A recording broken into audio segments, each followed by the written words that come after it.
everything there is a season, and a time to every purpose under heaven.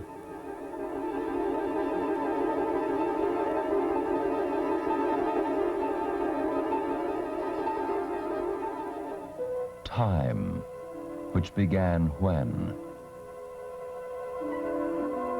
A million years ago? Or has it been forever?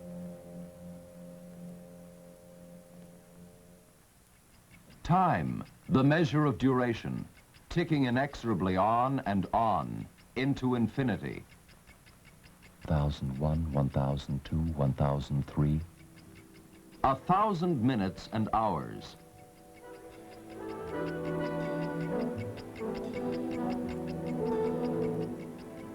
It counts away the seasons.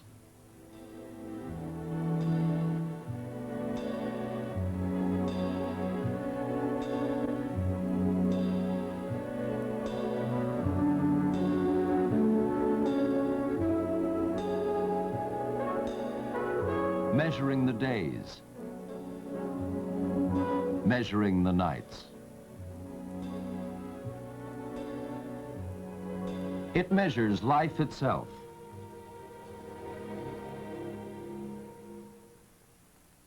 It is the measure of our own, our human life. However it is counted, time measures the duration of our life.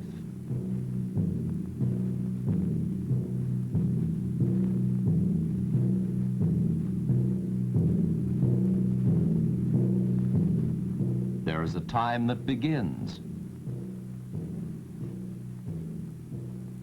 and a time that ends. And in between, a lifetime.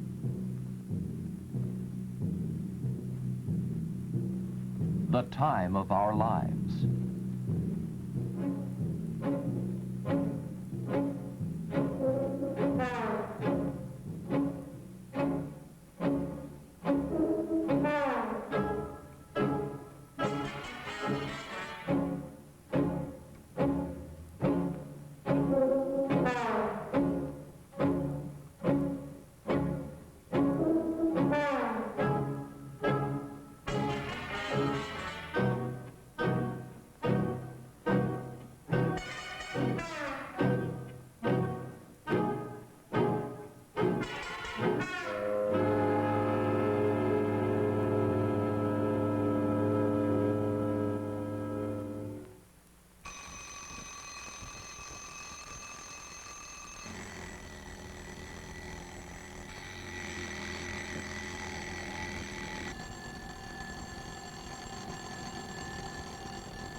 One thing about time, everybody spends it. Day after day, year after year, we have to spend it somehow. In spite of the fact that all manner of time-saving devices have been invented for us, in spite of all the time that has been saved for us, we still have to spend that time somehow. Working, relaxing,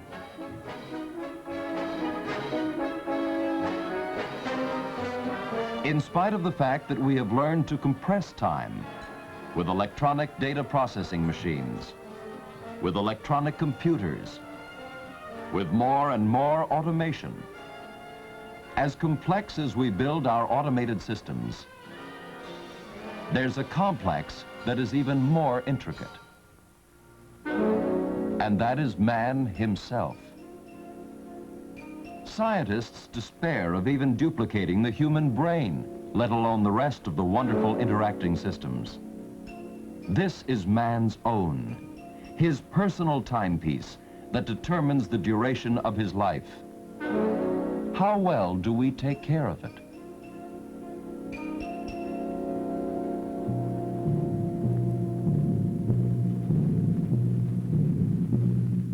We have the responsibility to spend our growing number of leisure hours, plenty of time for most of us to do what we want to do and what we should do.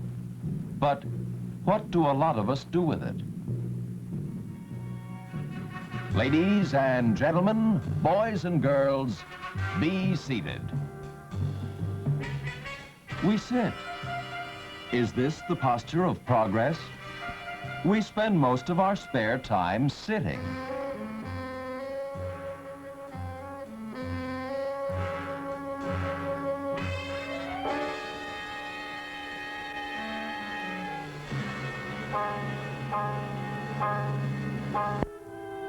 Their message is directed to us who sit and watch, our bodies as fixed as our staring eyes.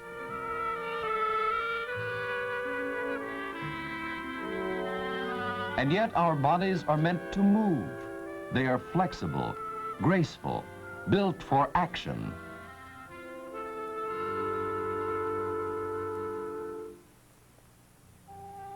With all of this immobility and all of the overeating and wrong eating,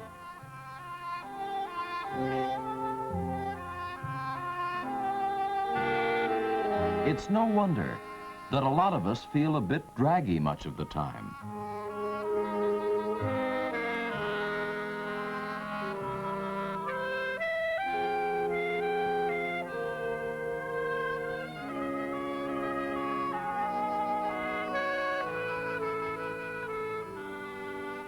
No wonder we feel run down.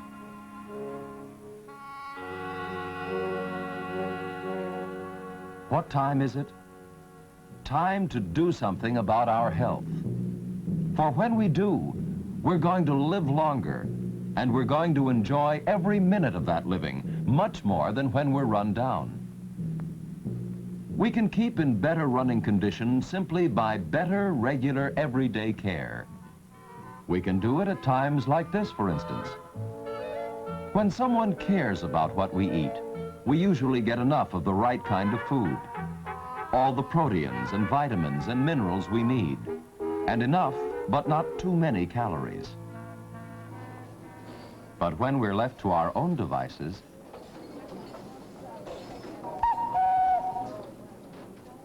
there's the other extreme too.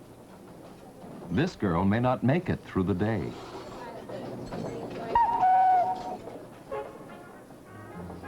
Many a modern housewife knows she should feed her family with the 4 basic food groups every day: milk, meat, vegetable fruit, and the bread cereals group.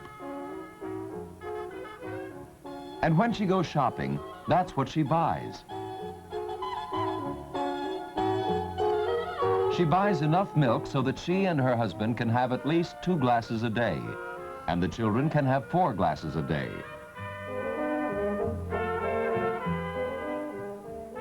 And the cheese, that's a good dairy product too. Milk, in fact, has been called nature's most nearly perfect food. A pint of milk, or 2 8-ounce glasses, provides 25% of an adult's protein needs, 10 to 12% of the thiamine, 46% of the riboflavin, 15% of the vitamin A, and 71% of the calcium, but only supplies 10 to 13% of his calorie needs. More people should remember this when they are grocery shopping and planning meals. And in addition to this milk group, the smart housewife knows she needs 4 or more servings from this vegetable fruit group for each member of the family each day, including a good source of vitamin C every day, and at least 1 of vitamin A every day.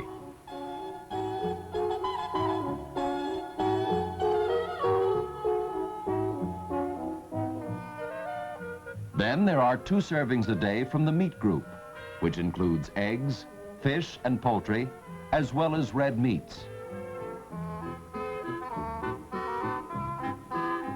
And finally, enough enriched or whole grain bread and cereal for 2 servings a day. We should be as sensible when we're selecting our meals ourselves. And we can be. In a restaurant, the full meals are usually pretty well balanced. It's when we start ordering a la carte that we may forget the 4 basic food groups. But whether we select it at a cafeteria or from a menu, or it's placed in front of us at home, we don't need to eat everything in sight. Food's not going out of style. There'll be some more tomorrow. Remember, practically everything on that table has a calorie count. Some foods have more and some less. But they are always there, and it's important how many calories we consume. We need them for energy. They are fuel, just like our automobiles need gasoline to keep running. However, the kind of engine and how far it's going determines the amount of fuel or calories needed.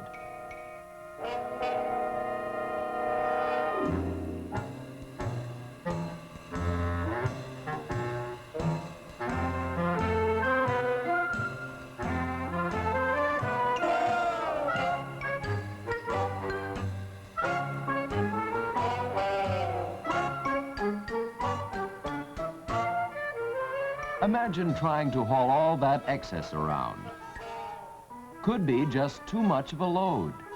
And the same sort of thing happens to some people.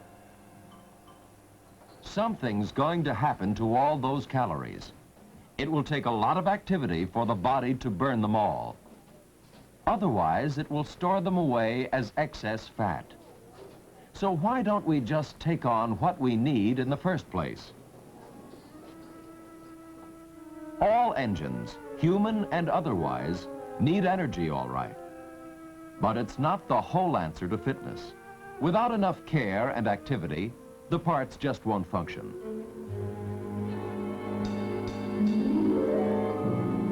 And when that happens to one of us,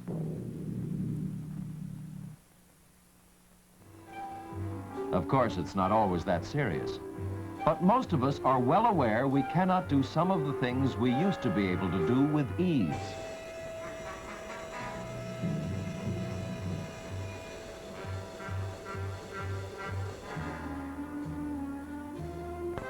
A few simple exercises will keep those shoulder and arm muscles toned up. A few more minutes will give those back muscles a good workout. A couple of more will help get that abdomen into shape and keep it flat. And it's no trick at all to exercise the legs. The lungs need a little exercise too. And the only special equipment needed for a program like this is the determination to do it regularly. When people do that, they won't just lie around.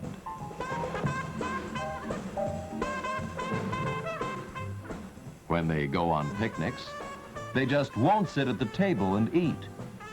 They'll feel like hiking or doing something active. Walking is recommended exercise for the young and old alike, for the very fit, and even for those to whom more active exercise has been denied. But for most of us,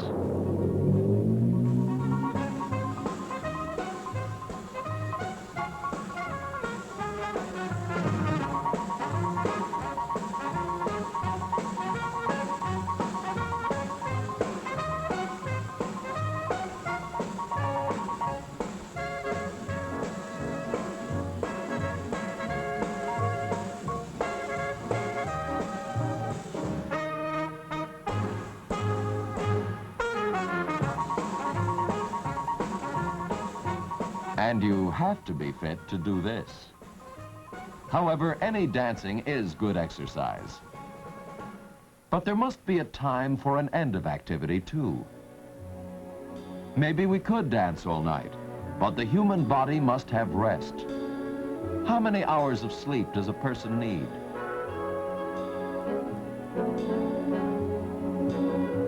Enough. We need to remember that the time of our life has only so long to beat. And when we burn the candle at both ends, well, let's just be sure we get enough rest. And so time goes on, as it must, counting away the seconds and the minutes. We cannot stop the clock, for life goes on the same as time.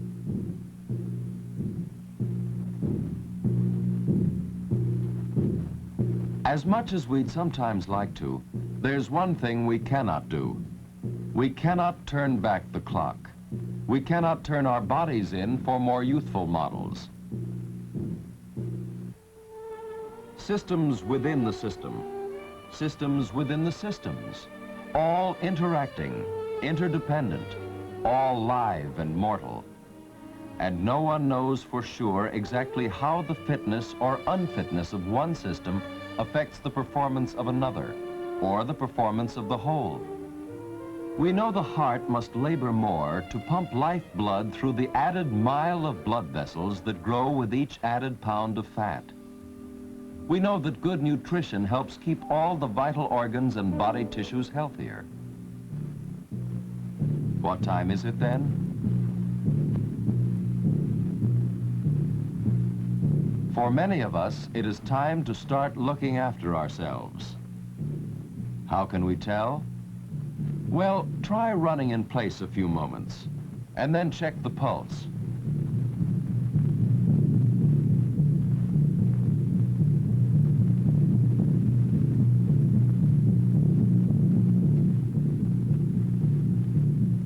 If the pulse does not return to normal after a few minutes, that's a pretty good sign the system needs some tuning up. Excess pounds are another sign we need to do something about it.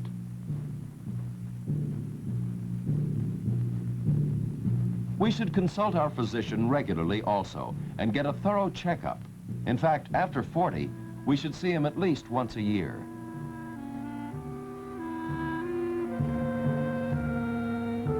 But after all, no one knows better than a person himself exactly how he feels.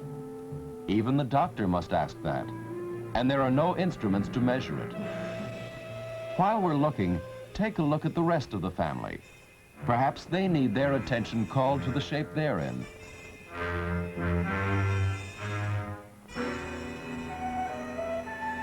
Perhaps they need to take a good look at themselves too.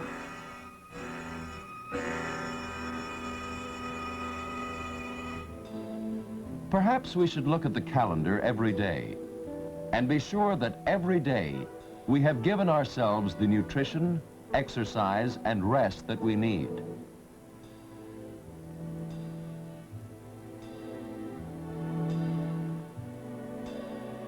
We might try it for a couple of months. Then we will have formed one of the best habits of our lifetime and feel a lot better too. Some of us may need a plan to help get the habit established. There's nothing wrong with that. Planned meals ensure proper nutrition for the whole family.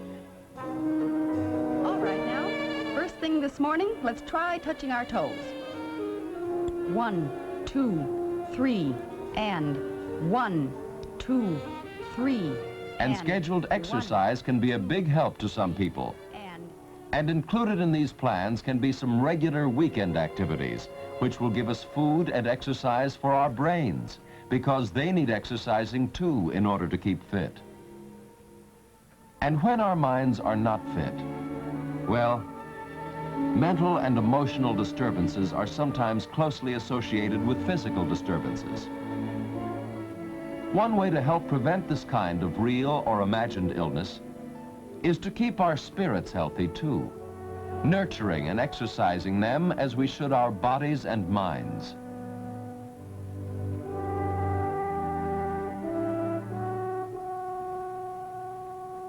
Then we smile more often and go about our work with zest.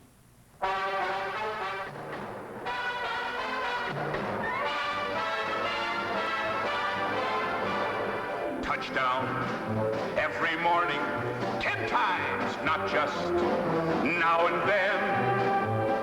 Give that chicken fat back to the chicken and don't be chicken again. No, don't be chicken again.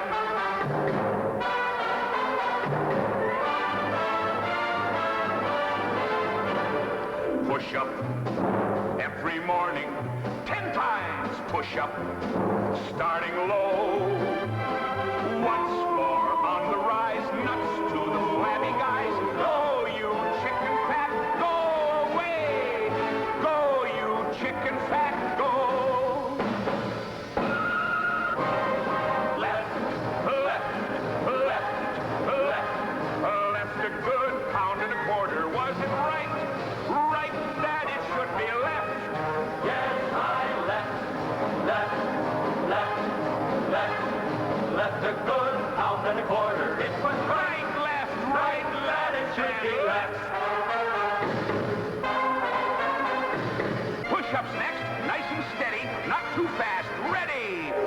up, down. Every morning, 10 times, push, start, and go. Down, that's right. More on the right, 6 to the down, 7, you down. Everybody sitting. So you chicken back, go.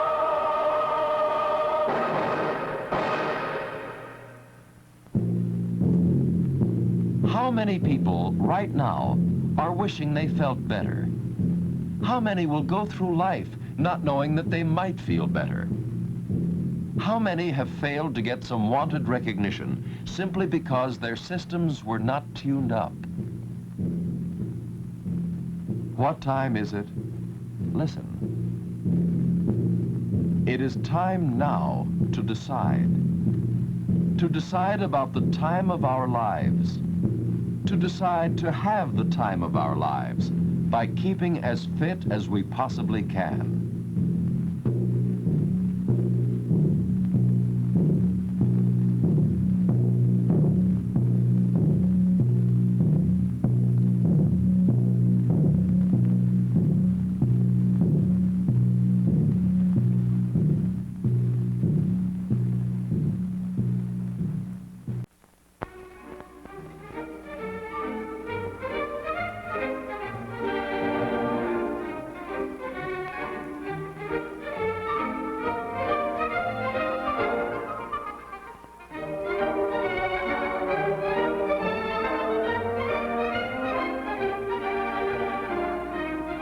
To live is to be able to move about, to assume positions, to change them, to go from one place to another makes us alive.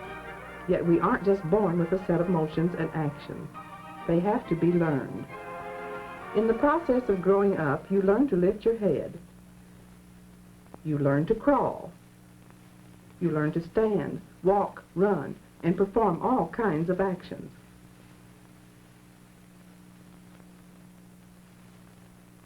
You explored and learned new and useful movements and skills.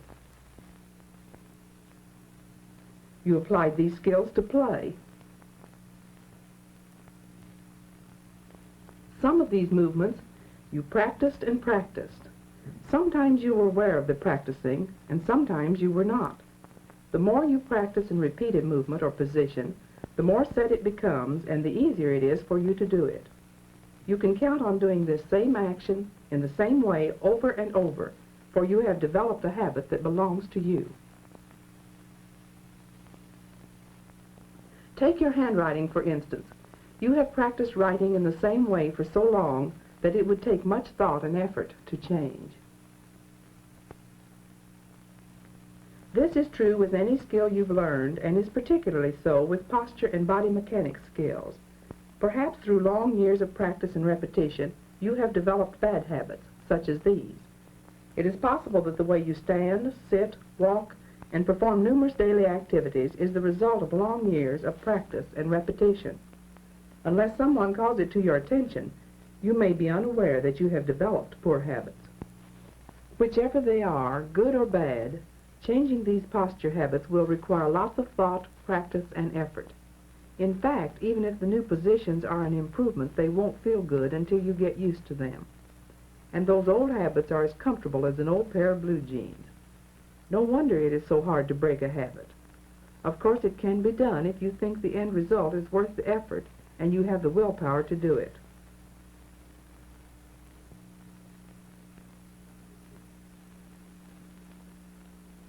To understand why you have developed the posture habits you have, and to find out why they do or do not conform to accepted standards of good posture, it helps to understand some basic facts. Gravity is a force pulling down on all objects. If the object is in segments like the human body, a counterforce must resist gravity or the object will collapse.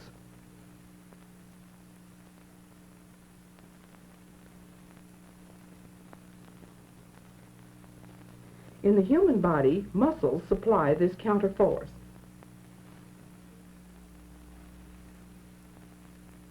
All objects have a center of gravity.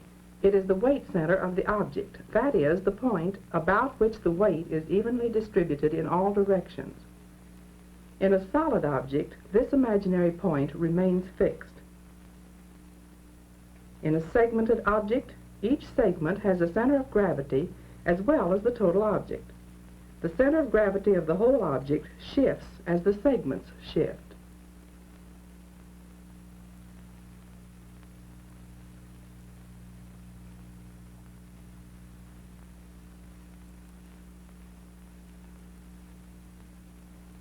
The lower the center of gravity is to the ground, the more stable is the object. Stability increases, too, as the size of the base of support increases up to a certain point.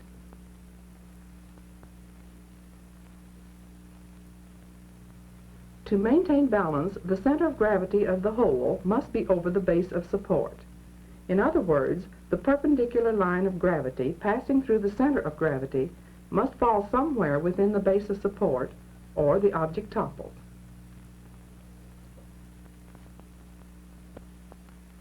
If one segment shifts so that its center of gravity is not over the base of support, another must shift in the opposite direction, or balance will be lost. To obtain maximum stability, the center of gravity of each segment should be directly over the one below.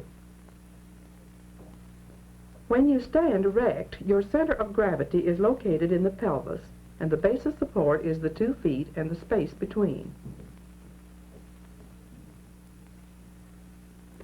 If a single segment shifts out of line while standing, another must compensate for it, and a zigzag balance results. This puts a strain on ligaments and muscles as gravity tends to increase each zig and zag. Good or bad, your body alignment is a result of having to adjust to the basic principle of posture.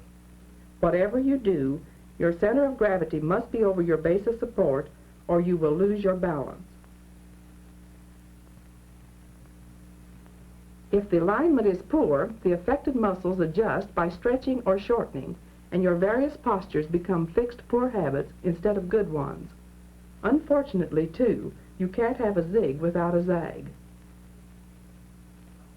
In standing, some of the most common faults in alignment are forward head, rounded upper back and forward shoulders, hollow lower back and prominent or sagging abdomen, and knees thrown back. There you have it, a real zigzag, and most of these faults are related to each other. Look what happens to the pelvis and the lower back when the knees are thrown back. Observe the chest, shoulders, and whole trunk as the head is thrust forward.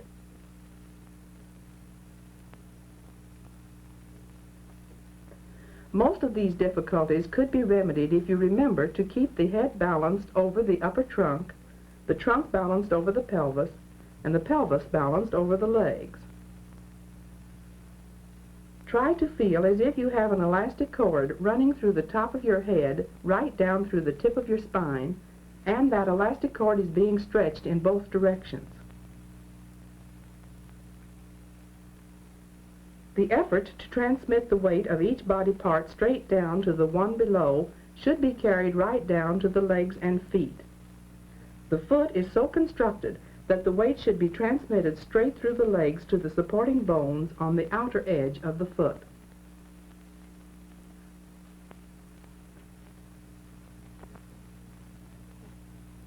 To let the weight roll inward over the arch weakens the arch and can put strain on the knees as well as the feet.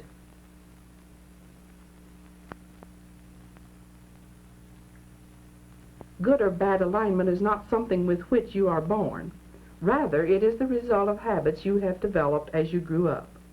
We expect a 5-year-old to have a protruding tummy and a hollow back. It is not uncommon for the feet to roll in or pronate, or for the shoulder blades to protrude.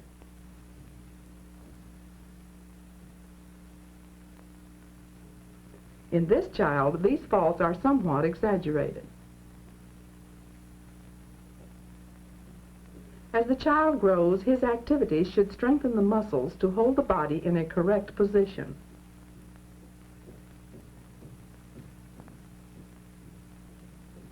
She should be encouraged to develop good habits in her quieter activities. She should be taught to recognize the feel of herself in good positions. Most important, she, as you, must have the desire. She must think it worthwhile. Then as she grows, the right habits will develop, and good posture won't be something just to groan over. It will be automatic. An alert, alive, and healthy-looking posture that makes one feel and look her best will be the result. But suppose you haven't been fortunate enough to have had such training. Here you are, and your standing posture isn't all that you desire. Are you hopeless? Not at all. The first step is to become aware of your faults. Then learn to adjust to the best alignment for you.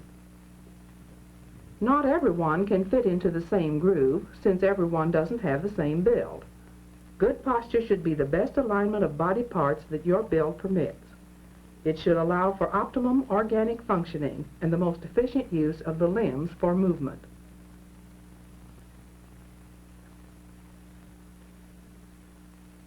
Train yourself to recognize the feel of the best alignment for you. One way is to practice with your eyes closed.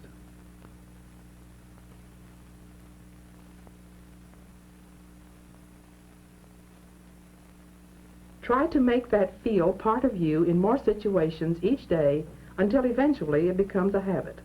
Only then can you stop thinking about it. Remember, a good habit is as hard to break as a bad one.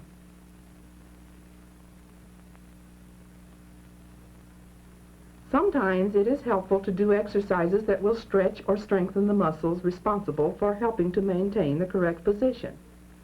For a forward head, you want to shorten and strengthen the muscles of the upper spine. In any exercise for this fault, it is important to keep the chin from poking out or up.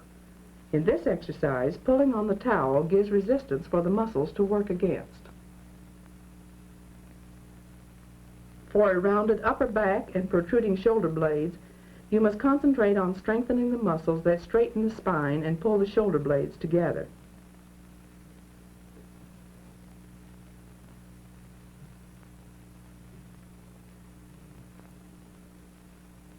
Occasionally, round shoulders are hard to straighten because shortened chest muscles are holding them forward. These must be stretched so that the strengthened shoulder muscles can pull back without unnecessary resistance.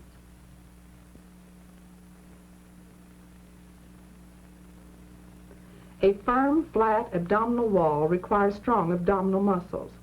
They should be far better than any girdle, and what's more, they don't wear out with use. However, they have to be exercised to stay in good condition.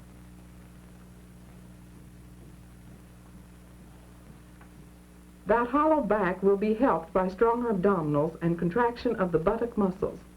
It is particularly important that a feel for the correct position be developed. Working against a wall helps with alignment control.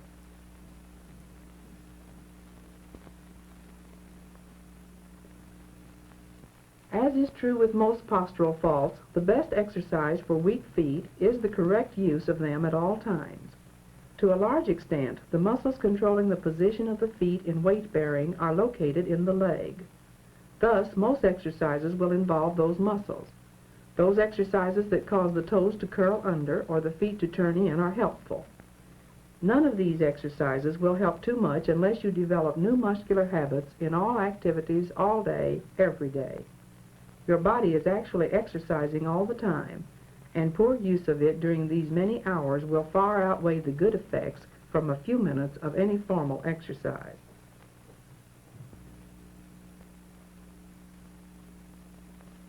Your standing posture is not one that you maintain for any great length of time.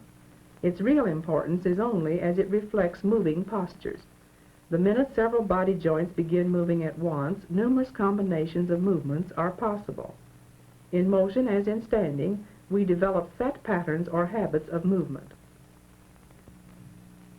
How often have you commented that you could recognize a friend just by her walk?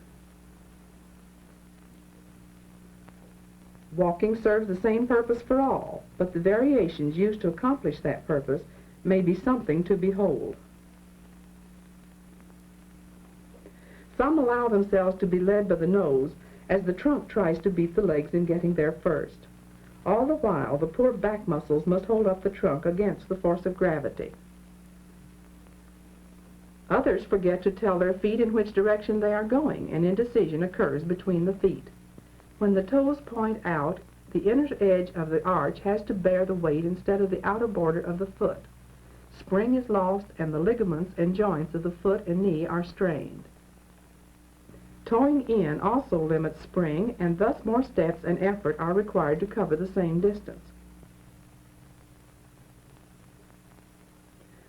The tense individual is apt to pound her way home, shocking her whole system as she forces her extended heel to the ground. On the other hand, some barely keep moving as they shuffle along, hanging on their ligaments.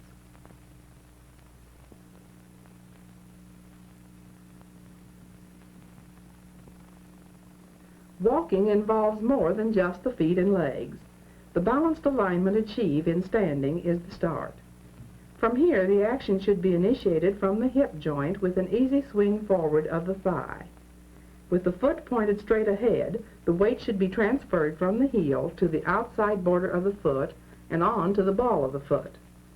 The push-off from the ball of the foot comes about the same time the heel of the other foot contacts the ground.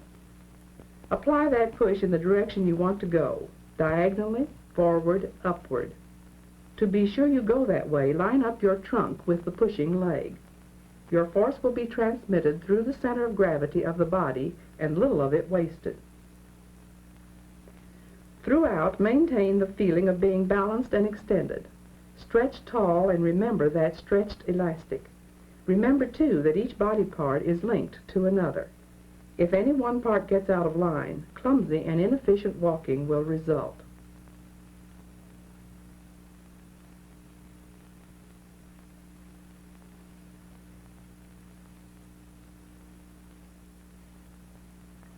Suppose you are in a hurry. As you rush along, your easy, relaxed walk seems to disappear.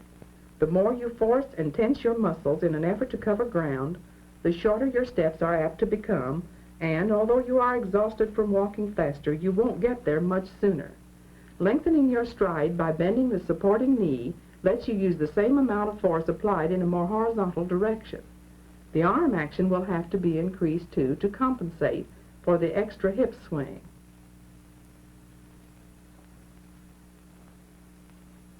You can really see the importance of the arm action if you hold the arm still as you hurry along. On the other hand, don't overdo the arm action by letting your shoulders rock from side to side.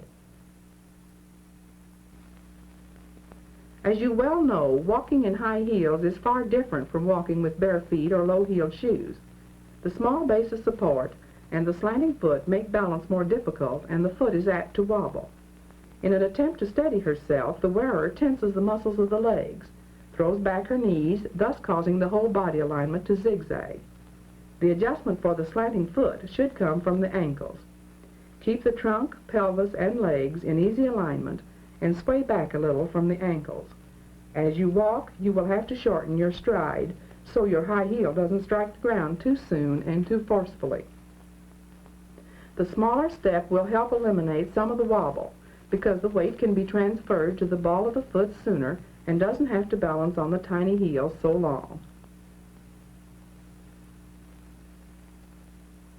Your walking in high heels should be graceful and easy, not jerky and jolty. It takes practice, but it can be done.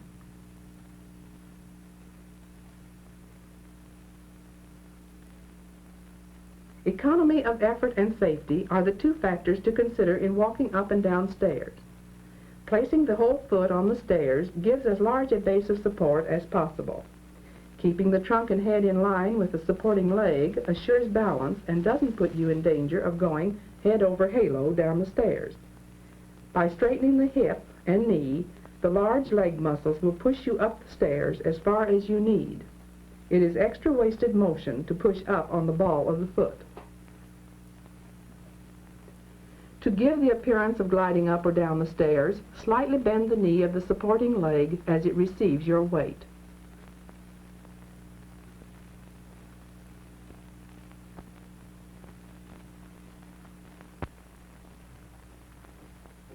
Good body mechanics apply to many other activities besides standing and walking. Lifting and carrying objects of all sizes, shapes, and weights can be a fatiguing or energy-saving process. It can be a process that creates strain and wear, or be a graceful, balanced action that provides maximum protection for the body parts. In lifting or carrying anything, less effort will be needed if the horizontal distance between the object held and the line of gravity of the body is as short as possible. In its extreme, this can be demonstrated by holding a book at arm's length and then close to the body. Whether it be book, bag of groceries, suitcase, or baby, this principle holds true.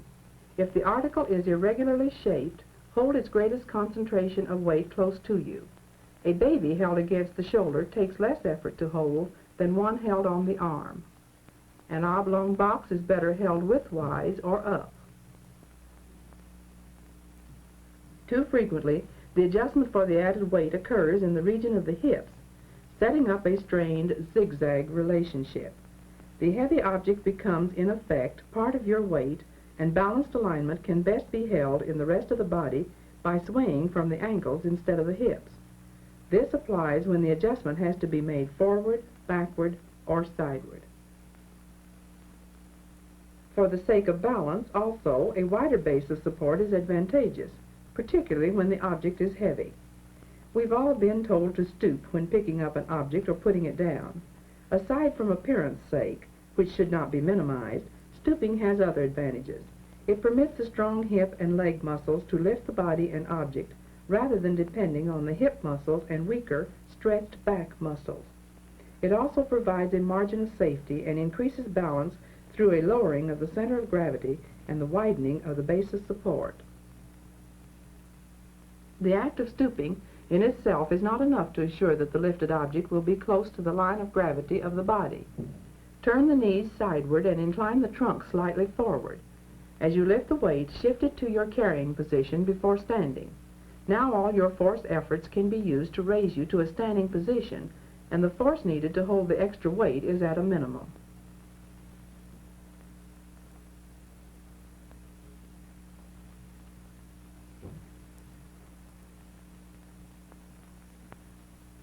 Moving furniture around, opening a stuck window, or a heavy door, all involve pushing or pulling in some form. Because of the weight of the objects and the effort it takes to handle them, particular care should be taken to handle the body in a safe, efficient way. The principles involved in pushing and pulling come under the heading of applying force to an object.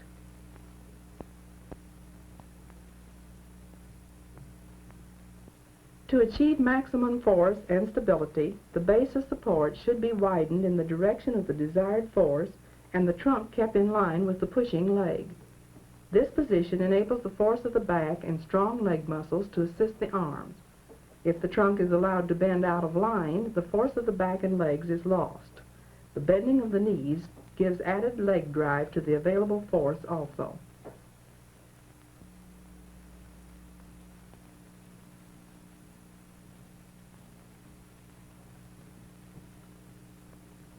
The importance of a wide base of support for stability shows up particularly in those situations where the action can't always be predicted. Suppose you are pulling on a stuffed drawer and it gives way suddenly. Unless you are prepared, it is quite possible that you, the drawer, and its contents will land on the floor. The stride position enables you to shift your weight to the rear foot and even step back if necessary. A similar situation occurs when taking down a package from a high shelf. In addition, the weight above your head makes you less stable. If you apply a tug stronger than you intended, the horizontal movement of the package can cause you to overthrow backwards. You may fall or strain your back severely trying to keep your balance. Again, the stride position allows room for your center of gravity to shift and still stay over your base of support.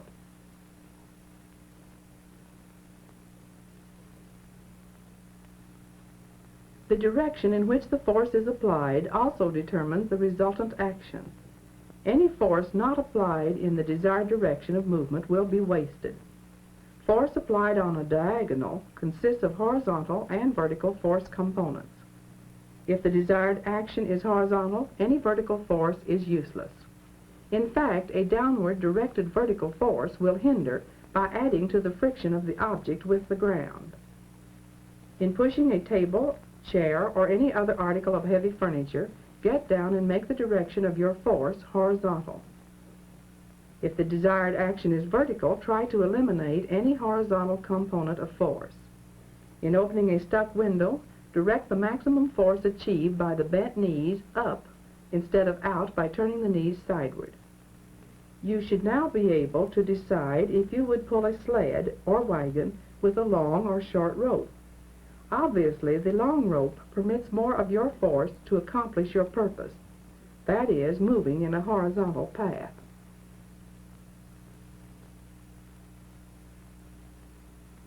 The third factor determining the effect of your effort is the point at which the force is applied. For linear motion, that is, motion in a straight line, the force should be applied directly in line with the center of gravity of the object being moved.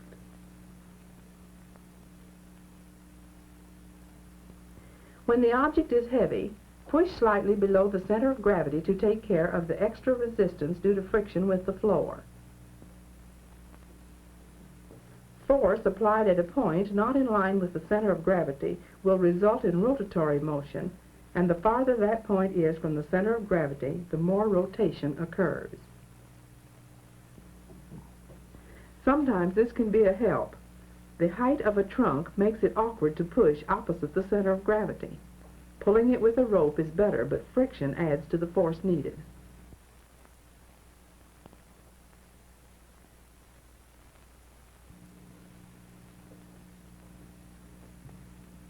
Tipping the trunk up and pushing on an end so that it rotates end over end is the easiest.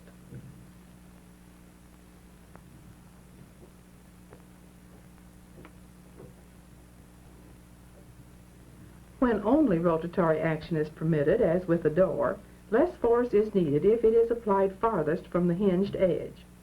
Sometime, try pushing a door at various distances from the hinged edge with just one finger.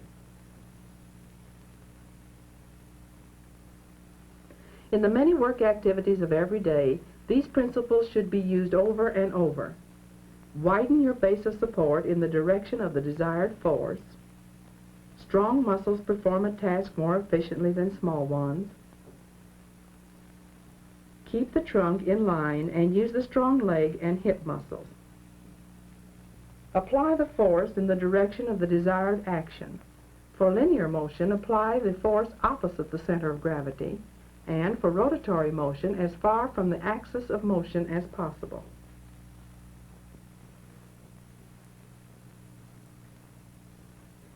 Good body mechanics pertains to sitting activities as well as those performed on your feet.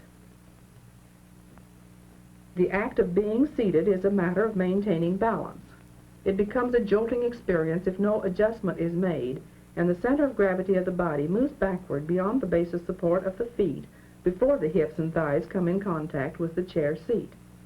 Very seldom would you actually see this method of sitting down used with a straight chair, but too often loss of balance is used as a method of landing in an upholstered chair by the carefree, informal soul.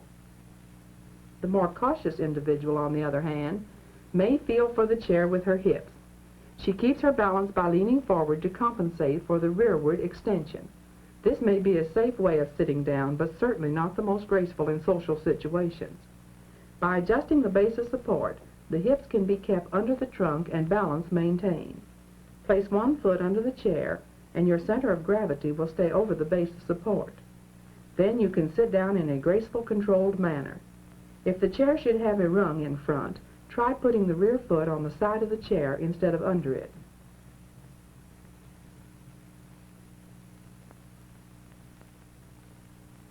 Being seated in upholstered furniture presents more of a problem because of the closed front.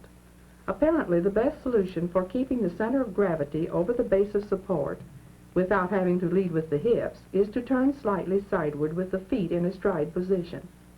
Notice that the leg closest to the chair is forward. Now the fairly erect trunk can be lowered to the edge of the chair, and with a series of small movements, the body can be turned and eased back into the chair. In rising from a chair, the same actions are used in reverse order. These basic principles, keeping the center of gravity over the base of support, and keeping the hips under the trunk, apply to other examples of being seated, such as getting in and out of a car. Here the shift of weight is sideward instead of backwards. Notice that the erect trunk is able to clear the top of the door because of the bending of the knees and hips. Turn slightly when getting out of the car. This keeps the knees close together and is particularly helpful when you are wearing a tight skirt. A most awkward error involves getting in the back seat of a two-door car. Remember that it is often your date who is standing behind you. The same technique used for the front seat works for the back seat, with the addition of moving back onto the seat when you are in the car. Getting out of the back seat is the reverse process. Slide forward on the seat and step out with the foot nearest the door.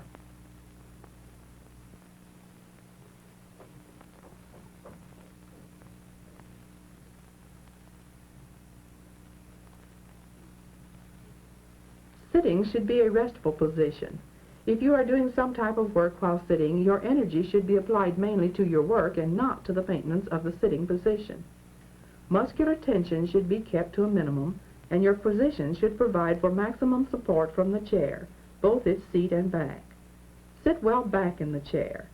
The hips and thighs furnish a larger, more stable base of support than just the hips alone. Sitting on the edge of the chair is an unstable, fatiguing position and usually results in slumping back to get more support.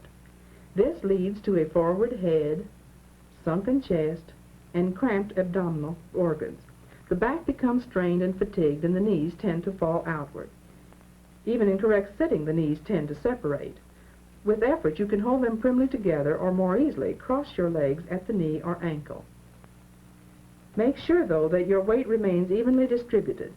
Habitual neglect of this principle may lead to muscular imbalance and change in bone shapes. This goes for sitting on one foot, too. Taking full advantage of the supporting surfaces of the chair when working at a table or desk, and having the working surface close to you, eliminates the fatiguing need to hold up your back with muscular effort, to hold up your head with your hand, and, in general, to fight the fatigue of unnecessary muscular tension and cramped organs.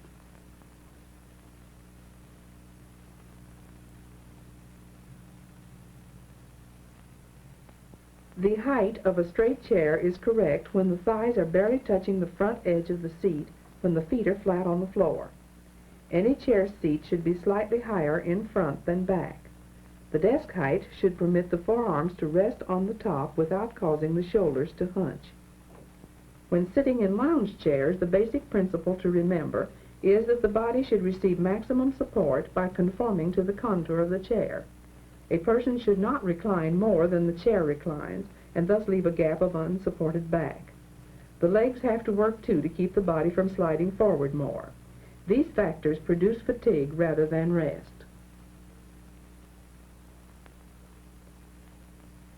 If the chair is too deep for the leg length, fill in the gap by supporting the back with pillows.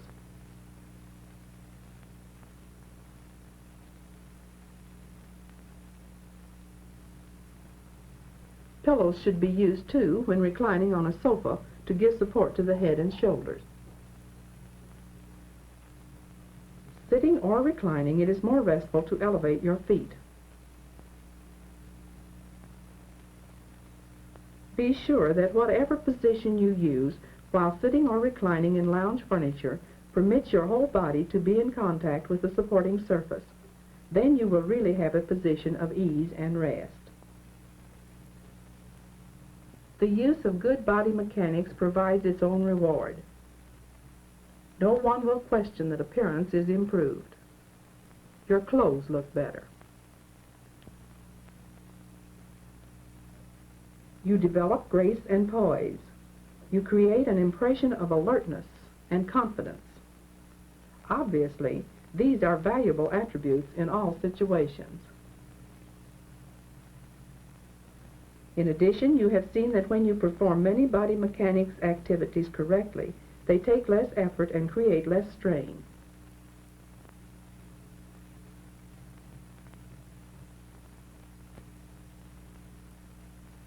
Naturally, the changing of old habits won't be easy at first. But once it all becomes routine, you will have the satisfaction of knowing that your efficient ways are the most graceful ways.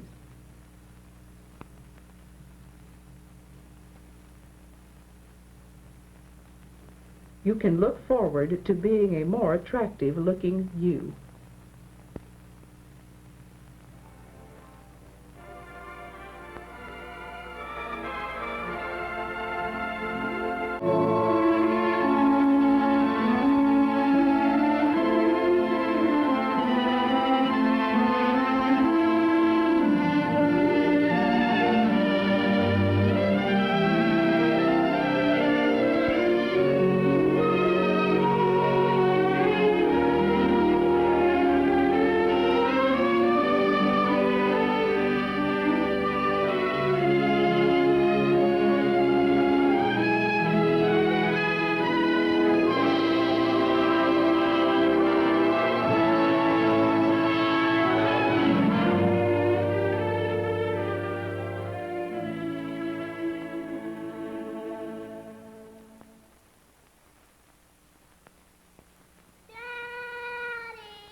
Come on, Nancy. Put your book away and start your breakfast. I'm reading to Daddy. So, Foxy Loxy said, where are you going, Chicken Lickin' and Ducky Wucky and Goosey Lucy and Turkey Lurkey? Stop it! Stop it! Now, here, what's the matter with you? She wants to play. She doesn't see you all day, and at night you're so Can I grumpy just have some coffee? Why, you haven't touched your ham and eggs. I can't eat it. You can't eat it? Well, that's the same ham we had last night, silly. You said it was delicious. You had 3 helpings. Look, can I just have some coffee, please? Listen, Jerry, I'm getting tired of all this. You're acting like a bear all the time. I don't like it, and it isn't good for Nancy. You can't have everything just the way you want it. Children simply need a little attention now and then. So do I, for that matter. I'm tired. How can I get any sleep with this yapping for water every night? She doesn't cry that much. You've been jittery for weeks. You're not eating right. There must be something wrong with you, Jerry. Your stomach, maybe. Oh, nuts. I think it'd be a good idea for you to stop and see Dr. Bryant on your way home from the plant. I haven't had a sick day in my life. Oh, Jerry, just you do as I say and stop being such a baby. It's crazy. I'm not sick, and I'm not going to see any doctor. I still say it'd be a good idea for you to see Dr. Bryant. And I still say it's crazy. I'm not sick, and I'm not going to see any doctor. Okay, Doc, what's the bad news? It's nothing physical, Jerry, nothing I can see. Sure, that's what I told Jean. The thing is, I do burp like a pig all the time. I get gas pains. Well, it will become something physical, and soon, if you go on like this. Not eating regularly, not sleeping. But hell, half the time I can't eat, I can't sleep. That's the trouble. I haven't had a decent night's sleep in weeks. It happens to everybody now and then. Got a minute? Yeah, sure. Sit down, Jerry. Cigarette? No, thanks. I got some. Yeah, try one of these. Gee, I must have smoked up that last pack. How many packs a day do you smoke? Too many. 3, 4, I guess. How are things at home? Jean, Nancy all right? Oh, sure, they're fine. The kid kind of, you know, gets on your nerves when you come home from the plant. I guess you can't help it. How about the plant? How's everything going down there? Like your new work? Sorry, Doc. The old stomach again. How about the plant, Jerry? Oh, what the hell? You don't want to hear about the plant. Go ahead, Jerry. Doc, I know my work backwards and forwards. I've been doing it for 15 years. I've been with this plant for 5, almost 6 years now. I pushed hard. I got a pretty big job now. Worked up to be part of management, like they say. All right, so I'm part of management. I'm supposed to get the work out, right? That means I give the orders in my shop, right? But does the front office back me up? Hell no. The kind of guys I got under me, I might as well be back on my old job. How they do the work, yeah. But it's grousing and griping and arguments the whole day like I was a Simon Legree or something. They make me sick. It isn't as if I was bawling them out all the time or anything. I don't keep yelling at them. I give them breaks. I try to get along with everybody. You know, they tell us at the front office about having consideration for other people. Well, what the hell? Naturally, you got to be decent and all. I try to be polite and nice whenever I can, but it just backfires. It's a headache. I wish I was back where I... What do you mean, backfires, Jerry? Well, like the other day. I'm sitting in my office, trying to straighten out a mess from the week before. Woody Myers, one of my foremen, comes in. He's got a beef. I figure it's best to listen to him. He's got something on his mind, so I stop my work. I tell him to sit down. Jerry, we got to do something about that parking lot deal. The boys are pretty sore about it, and I can't blame them. With the rain all week, you know what a mess it was out there. Yesterday, some of the guys had to take off their shoes and socks to get across to our end of the shop. Now, I know they haven't paved the whole lot yet, and somebody's got to park in the mud, but I got an idea. You see, we get assigned to the muddy section at the north side and have to walk clear across to get in.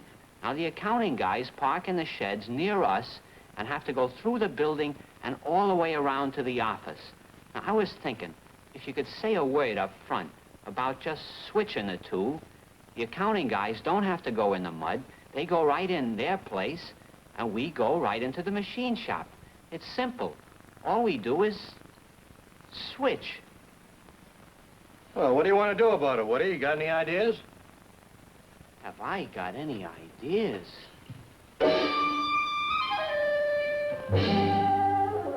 Now, how about a guy like that? I interrupt my work, I ask him to sit down, I don't argue with him. No trouble. And he flies off the handle.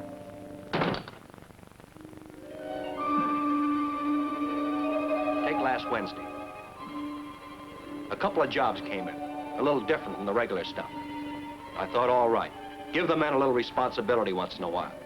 Let them handle these jobs right on through themselves. Well, I asked Steve Paulson to come in first. A good boy, very quick. A little on the eager side, but good. Got a couple of special jobs, Steve. I want you to take one of them. Handle yourself all the way. You're the prince in production order. Hey, good. I'd like to work on a special. Hey, I'll get on this afternoon. Thanks, Jerry. Then Reeves came in, the other foreman. Pat's a good, steady man, a hard worker, and reliable. Hiya, Jerry. Hi. I just sent one of these specials down. I'd like you to handle yourself all the way through. You're the prince in production order. I don't think I could get this out in time for you, Jerry. Why not? You're through with that 236 order, aren't you? Well, yeah, but... What do you mean, well, yeah? Well, I wouldn't like that order to go out without a check on it. Besides, there's nobody else. Nobody else. It's a matter of McDermott or Angelo. Well, they look kind of busy this morning. And I'm the only one that knows the job. I'd have to explain it to them. And that takes time, Jerry. Then again, there's... Wait a minute. Don't you want to take this job? Well... How many times do you get to work on a special? I'm giving you a break. Paulson just took one. Okay, skip it. You don't have to do it. There's no law says you gotta do it. Forget it.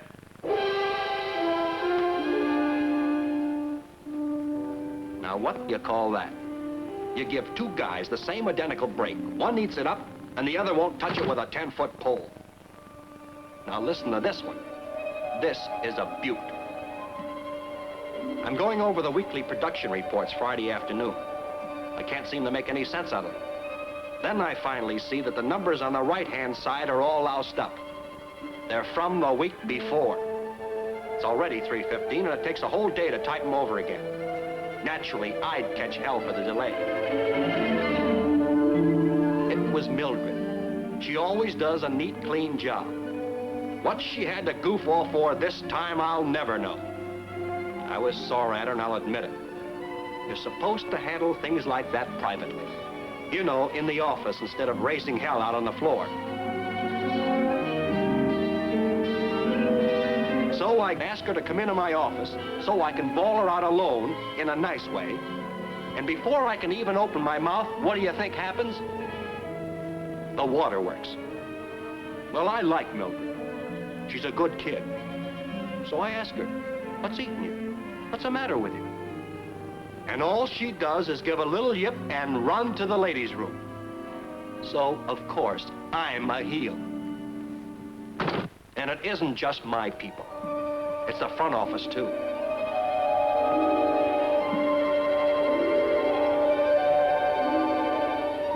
I get to my desk yesterday morning.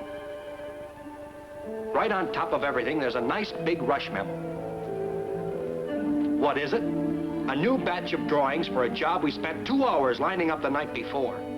Some bright boy up front. No reason, nothing. Just go ahead and change the whole damn job. So I see the boss. Say, Mac, did you see what those guys in engineering cooked up this time? Look at these drawings. The whole thing's changed around. I don't get it. Jerry, I'm very busy right now. But, Mac, this stuff has to go out tomorrow. I don't understand why it's been changed. Jerry, you don't have to understand. I can't take the time now. You've got the plans, and the job has to get out. But...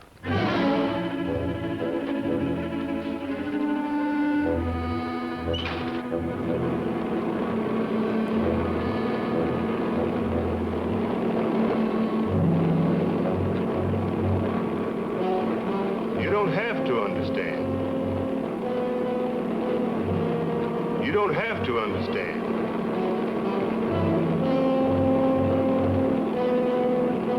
So what could I do? I went out on the floor and just gave the foreman the new dope cold. Of course, they had a gripe about it, and naturally all my fault.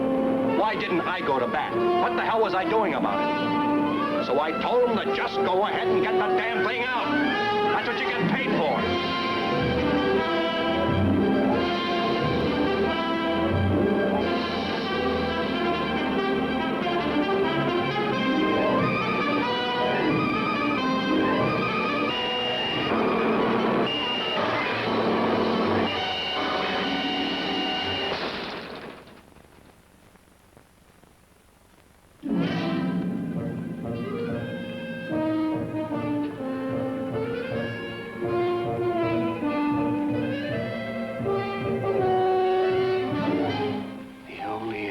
Is to get tougher and tougher around that place.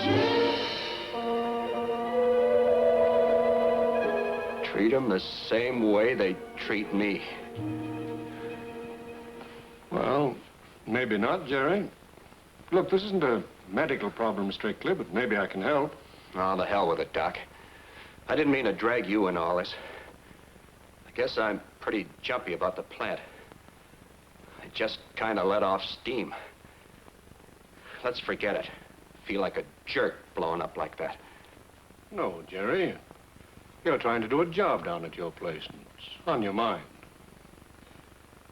First, let me say that I don't know anything about factories, except that they're operated by people. People I do know something about. After all, they're my specialty. Not just physically either. Mentally and emotionally, too. I have to know what makes them tick. Now, this chart shows pretty much of the physical structure of a man. There's a lot more to him than just the physical. You might say there's a basic, primitive inner man in all of us. You mean like when you're hungry, you gotta feed the inner man? Yes, but there are many kinds of hungers besides the hunger for food. And there's an inner man for each one. You're not just kidding, Doc. But the inner men that are the most important to us just now are these two. Let's look at number one first. His need or hunger is for security. Right. I don't like to stick my neck out. I'm a quiet guy and I don't want any trouble. I like it safe and comfortable, like little kids do. There's a lot of people like me. That's why I like to be part of a group, at work and on the outside. I get attention and sympathy when I need it. I like to feel I belong, and that makes me feel important. Participation in the activities of a group, feeling that he belongs, gives this man the security he needs. Now, this inner man is after security too, but he's got different ideas about how to get it. You're darn right I got different ideas. I want to feel secure, but none of this group stuff for me. I want a chance to show what I can do. I don't want to feel I'm held down. I want to get out in front. That makes me feel important. You see, they both want to feel important and secure. And they both exist in all of us, all the time, whatever we're doing. But we don't like to express these basic hungers too openly. Society doesn't approve of it. So we keep our inner men concealed inside us. However, because of these hungers, each of our two inner men is constantly trying to get the upper hand. They're always fighting inside us. Sometimes one wins out for a while, sometimes the other. It's difficult always to find out which inner man is in the driver's seat. But we must try to develop the ability to find out, because when the feeling of security is upset in a person, one or the other of his inner men becomes hurt, angry, resentful. It destroys his feeling of significance, of belonging, defends his dignity and pride. Often, we upset the security of others without realizing it. Careless word, some oversight on our part. We all tend now and then to overlook these human considerations. But if we want to get along with people, human considerations must come first. It's especially noticeable with children. They're very sensitive when their parents pay no attention to them. Oh. With grown-ups, the resentment of their inner men at being neglected takes other forms, and they tend to hide them. But they can't for long. It pops out eventually. Yeah, that's it. My inner man's taking a kind of shellacking all over the place. And I'm trying to hide it, keep it inside. Yeah, I see what you mean, Doc. No, you don't, stupid. You don't see it at all.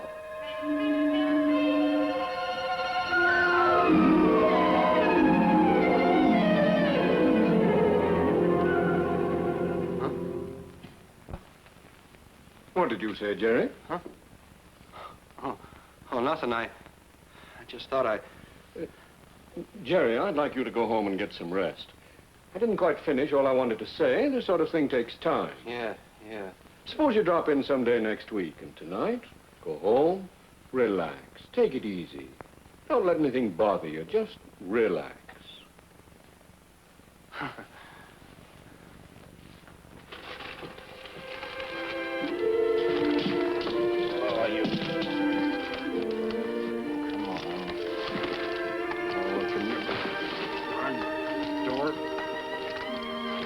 And everything. Relax. Take it easy. Don't let anything bother you. Just relax. Relax, for the love of God. How can I relax? Try and open this. Gene! Gene! Come on, open this door, will you? Come on, open this door, Gene!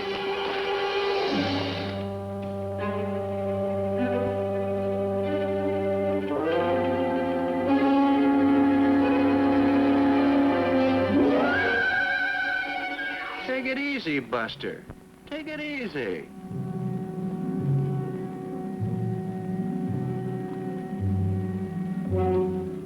Come on in. What took you so long? Well, how long are you going to stand there? Give me that. Gene and Nancy are over at Mother's. Here's a note for you.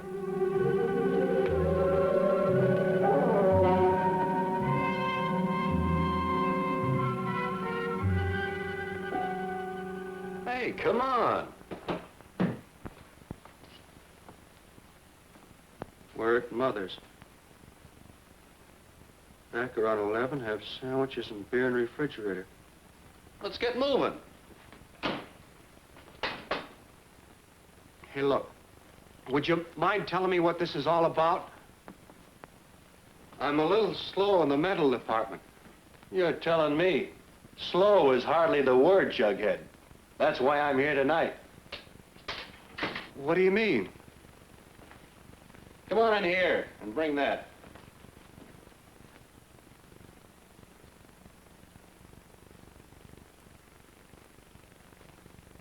Sit down. Make me nervous standing there. Take off your hat, your coat. Get comfortable. For the last hour or so, you've been down at Doc Bryant's, right? You remember where he was talking about the two inner men? Well, let me introduce myself. I'm your third inner man. I represent what we might call your common sense. Your plain, common horse sense. Now, like the doc said, relax. Just sit back and relax. You got a nice, comfortable home here. I don't know why the hell you can't relax in it. I don't have any trouble. Now, I think the first thing we ought to... No, let's go back. This afternoon at the docks, you didn't understand any of that stuff, did you? I didn't think you did. Well, the doc's a good guy, but he takes too long. Too many big words. Let's you and me find out a little more about this trouble you're having down at the plant. Find out what's eating you all the time. As a matter of fact, I'd like to go back over these blow-ups of yours with your men.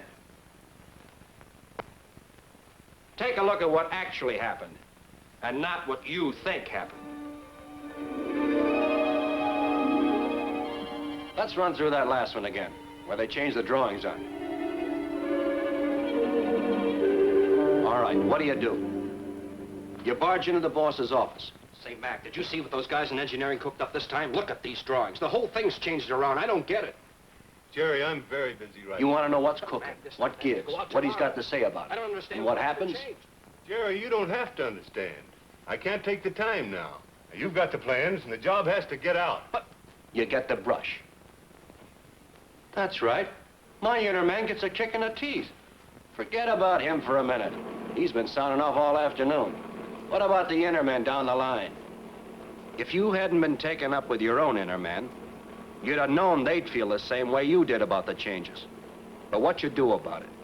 No explanation, just get the job out. That's what you're paid for. Now, do you know why they got sore? The same reason you got sore at the boss. You didn't have to know why the drawings were changed, but you'd have liked to know, wouldn't you? You'd have liked the boss to let you in on it. Make you feel like you're part of the outfit, like he's working with you. Make you feel like you belong with the group, like the doc says, instead of a buck private. Pick that up, right about face. Forward march, get the job out. You gotta explain the score to your guys. Well, you make them feel like buck privates, too. And they hate you for it. Now, how about Mildred? Got any ideas about that one? Well, I guess I did something wrong, but honestly, I don't know what. Well, let's go over it again. You wanted to talk to her in private, which is right, of course. Now, just what did you do? You grabbed the reports, march out of your door with a face like a moose, and clump across the floor with those cloudhoppers of yours like you were going to kick somebody's teeth out. You growl at her to come into your office right away. Not so hot for the inner woman, was it? You made her feel like a dope. Or as the doc would put it, insecure in the eyes of her group. It says in the book you should take her in your office. So you did just that. Actually, you didn't give a damn about her feelings. You were all wrapped up in your own troubles. And where did it get you? Could you get the production reports out any faster? Will Mildred knock herself out for you in the future? In a pig's eye she will. And why should she? What about the 2 special jobs you gave your foreman? Now, you did right with Paulson. You used your bean there. His inner man is the kind that likes to stick his neck out. Likes to show what he can do. Hey, good. I'd like to work on a special. Paulson likes you for doing that. He'll work with you now. But Pat Reeves? A different kind of a guy. Pat's careful. Hiya, Jerry. Hi. I just sent one of these specials down. I'd like you to handle yourself all the way through. Here's the prints and production order. He's all for security. I don't think I could get this out in time for you, Jerry. He doesn't like to take chances. He's afraid he'll flop. Yeah, but... Now, part of your job is to know that. And to put it up to him so he doesn't feel that way about it. So he'll have confidence. You've got to sell him on the idea he can do it. Now, let's talk about Woody. Woody comes into your office with a problem and a suggestion what to do about it. You ask him to sit down, and he does. He tells you the whole story. Jerry, we got to do something about that parking lot deal. The boys are pretty sore about it, and I can't blame them. But while he's doing that, You know what where are you? was out there. Off in dreamland. You don't know what he was talking about yet, do you? Well, what do you want to do about it, Woody? You got any ideas? Have I got any ideas? No wonder he got sore. You were practically insulting him. You can't fake that stuff. If you're going to listen to a guy, listen to him. In the doc's terms, what he wanted was your attention. Something was bothering him. You're his boss, so he goes to you about it. So you brushed him off. Which brings us to a big point. Who the hell are you to brush Woody off?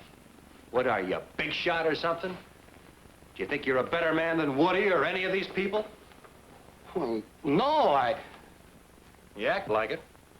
I bet you can't pull that stuff on the outside with your friends, or your title doesn't count. Let's see if I'm right. That time you gave Woody the executive treatment, what'd you do that night after dinner? Why, I don't remember. Well, you should remember.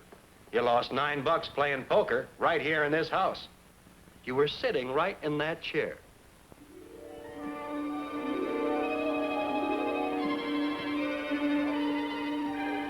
Come on, Coming just like this. All right, you're getting him. Gabbing all night.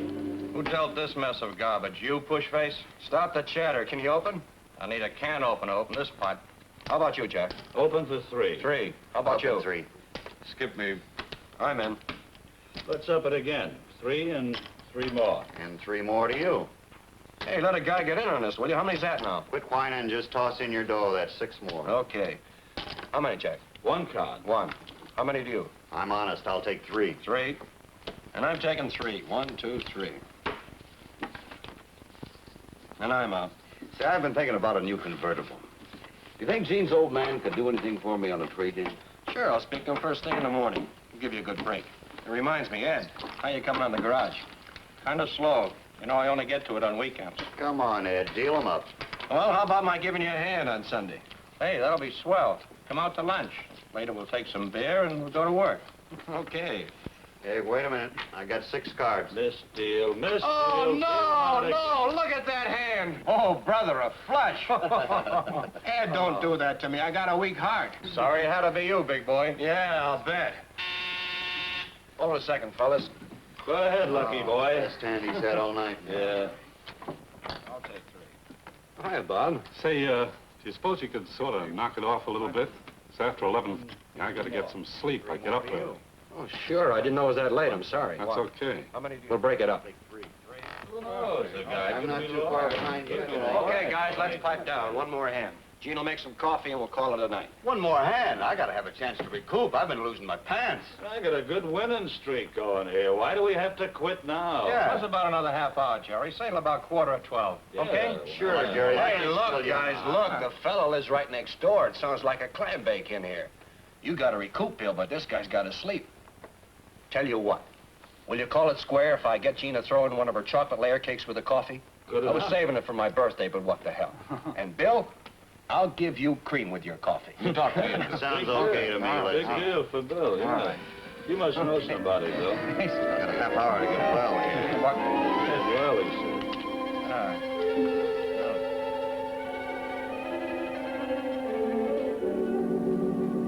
Well, it turns out when you're in your own home, you don't treat everybody like you are more important than they are. You know better than that. Looks like you can get along with people when you're not at the plant. You might once in a while even pass as a nice guy on the outside. Now, did you see a hell of a lot of difference between the guys at the plant and the guys at your house? They all look like regular Joes to me. I sure feel like a jerk. You see, the funny part of it is I like Pat and Woody and Mildred. I always have. Got along with them fine before my promotion. I honestly don't think I'm a better man than Reeves or Paulson or anybody just because I'm over them. I'm not that kind of a guy. I guess I gave them that idea, all right. And I know why. I guess I got to thinking that everybody in the place, guys in the shop, the girls in the production office, I began to think of them like so many tools to get the work out, to make a big splash. Now you're cooking. What a guy's hungry for. The things he needs to make him happy are the same whether he's at home, at a party, or in the plant. He doesn't stick them in his locker when he checks in for work. People on the job are the same people at home. Look, with people on the job, there are two ways to go about it. You bark at them, throw the stuff at them, or you treat them like a human being. Like a customer you're trying to sell. Put it up to them so they'll want to buy it. Like a customer. That's right. I don't mean high pressure anybody. You can't order anyone to cooperate with you, but you can sell them. If you treat them the way you want to be treated. If you realize that your job as the boss is to figure out for each guy how to get him to want to cooperate with you. Well, you've been taking quite a beating today. First the doc, now me. But I think I'll be sleeping a lot better, though, from now on. There are a couple of things, though, you know, that I wonder about a little. Like what? I feel sort of funny about. I wonder how. I just can't go out to the guys in the plant and say, look, I'm a changed man. I got religion. I'm not going to be the same old slob anymore, without being corny about it. Don't talk it. Do it.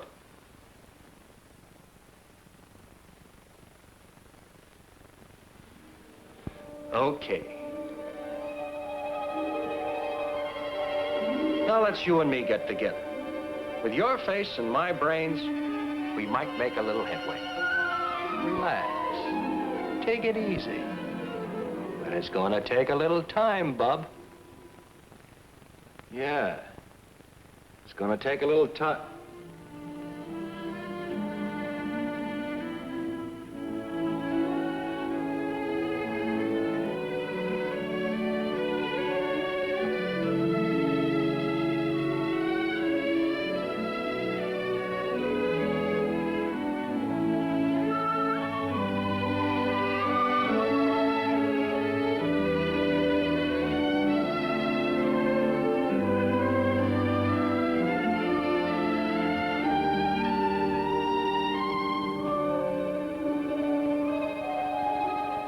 Don't talk it. Do it.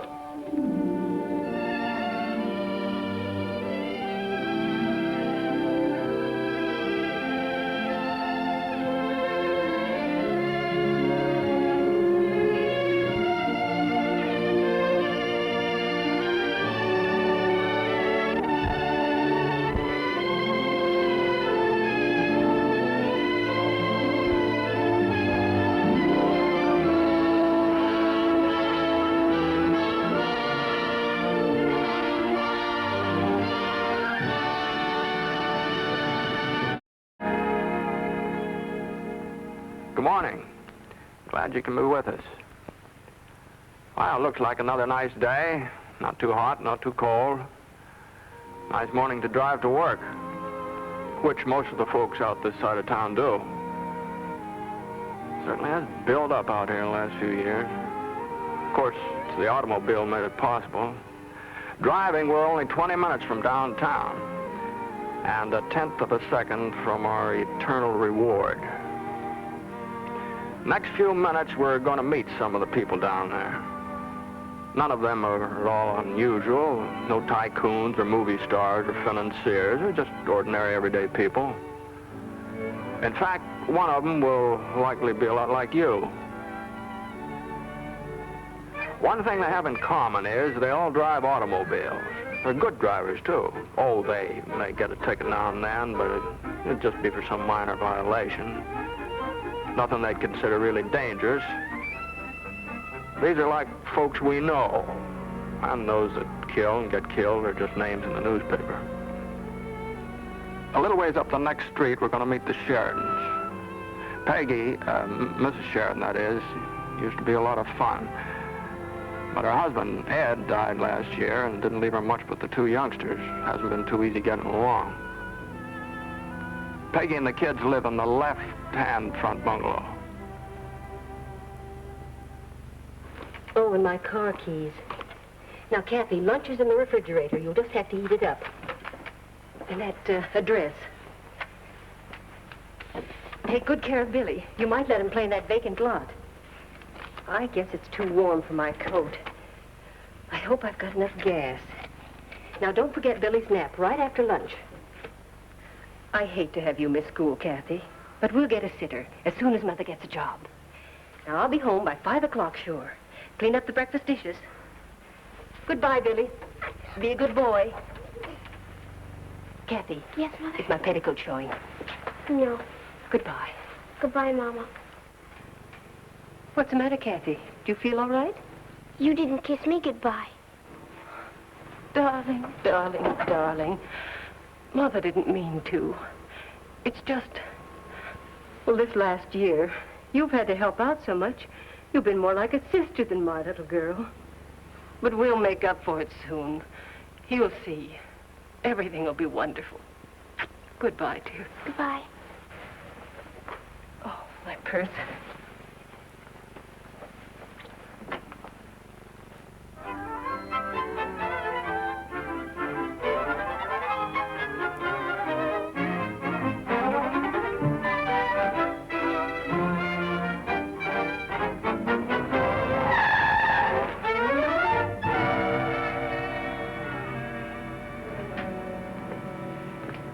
Hi, Kathy. Playing hooky today, huh? Mama's gone downtown. I had to stay home and take care of the baby. Hey, what's keeping you, Holly? I haven't got all night, you know. I had to hunt up your briefcase. Well, I thought as long as you were going out selling it, it'd be kind of nice to have your price book. Let's go, darling. I haven't got all night, you know. Nice young couple, aren't they? Name is Shelby, Pat and Holly. Nice little car, too. The company supplies it. Pat's a salesman for the West Side Lumber Company. Holly works, too, at one of the big department stores downtown. And this is the last bus stop where Pat can drop her off before he turns west. They're still so fresh married, they're kind of shy about kissing in public.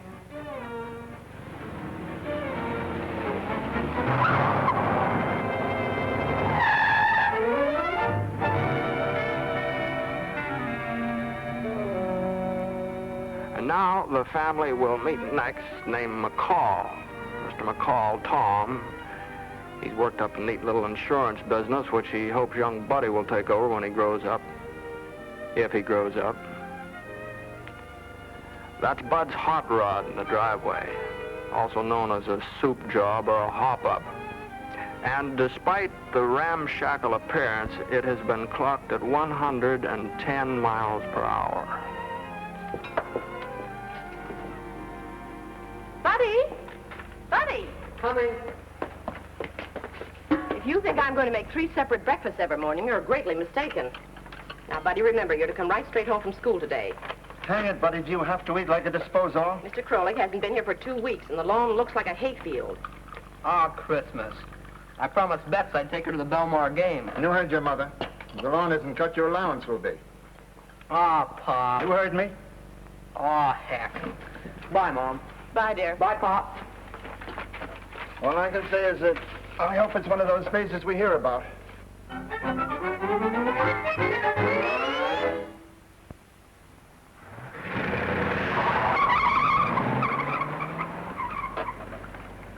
That car. It's a wonder to me he doesn't break his neck. And do you realize that we can be sued for the damage he does?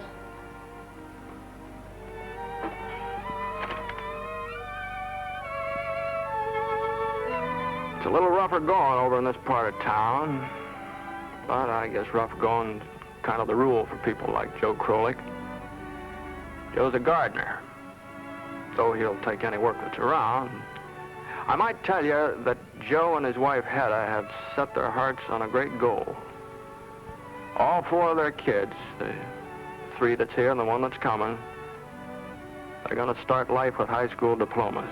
They're going to get somewhere. Oh, Joe, what do you want for supper? With my belly full of breakfast. Don't talk to me about eating. Say, if Mrs. McCall paid me today for last month, would be good we take the kids to the beach. Maybe cook hot dogs over a fire, eh? Oh, Joe, don't forget to have those brakes fixed today. Don't worry. So we have a party, huh? Still, we should not be late to school. And tonight, when Papa gets home, we'll all be ready.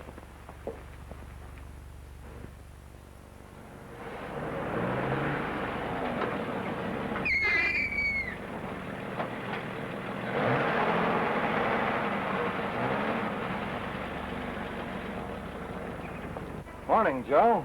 You haven't been in lately. Usual big 2? Today, 4 gallons. We take the kids to the beach tonight.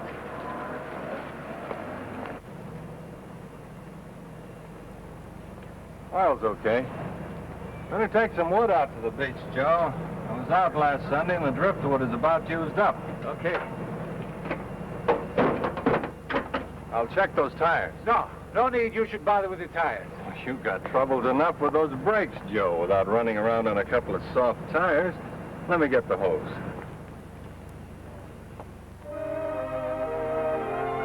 We're a little rich here up here on the hill, but that's okay. Most of them are folks that worked hard, maybe had a little luck, now are enjoying the fruits of their labors. Now, this house is the residence of the last folks on our team, Dr. and Mrs. Harry I. Marks. Now, Harry, be sure and leave the office in plenty of time. The Davids are coming to cocktails at 6:30. You have to change before that. And then dinner with the Waldrons. And you know how Thelma is about sitting down on the dot. Okay, I'll be here. Unless that idiotic young judge thinks up something to the contrary. Oh, where did I put that summons? Oh, I think it's unfair. I don't see why your lawyer can't just pay your fine like he always has. Try and get it out of your system before tonight, Harry. Fat chance. Officious young fool. So I've got a good mind to take this right up to the mayor.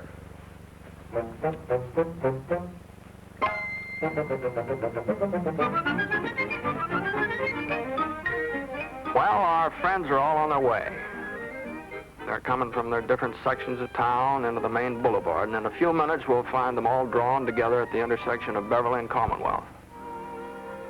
You know, probably not one of them. Oh, maybe Joe Krolik did and Holly.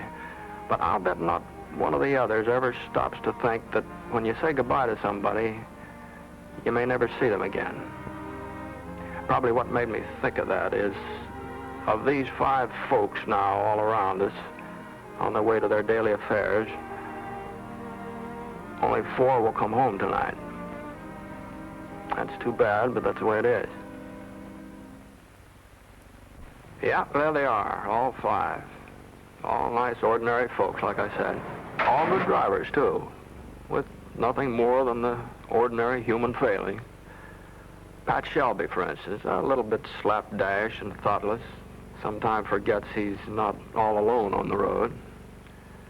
And Joe Krolik, well, Joe really doesn't have time to keep his equipment in fancy condition. Buddy McCall, you know, watching out of the corner of his eye for the first faint gleam of that yellow light. Peggy Sheridan's got so many things in her mind, it's just hard to keep thinking about just driving. Dr. Marks can never seem to just relax and take things as they come. Well, there they go, all smart and healthy. It's really hard to believe that one of them will be still and quiet come night. Beverly and Commonwealth. Remember those names.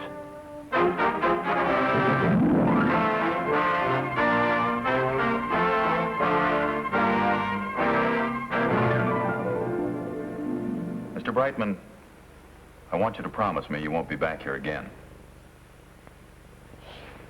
Harry I. Marks.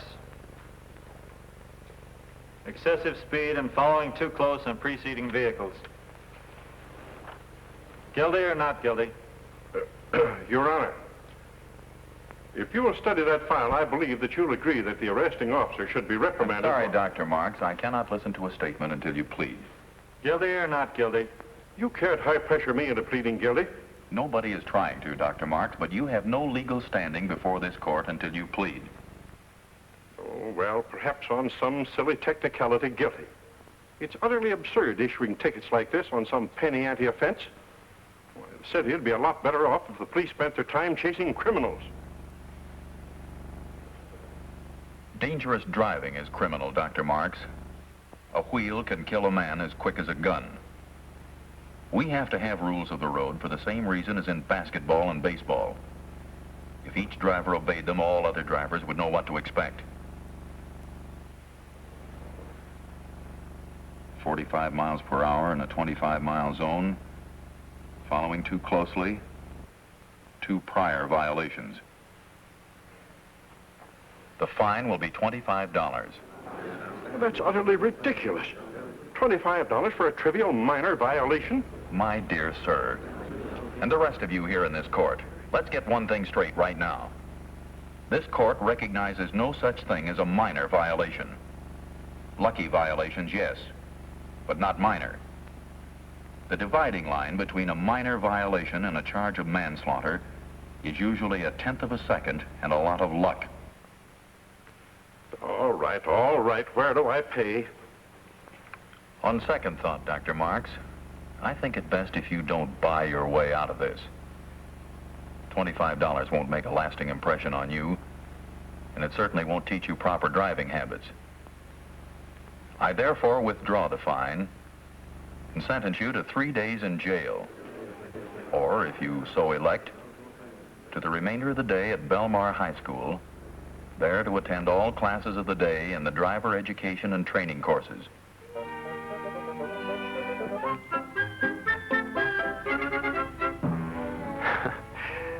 Dr. Mark's been having quite a day.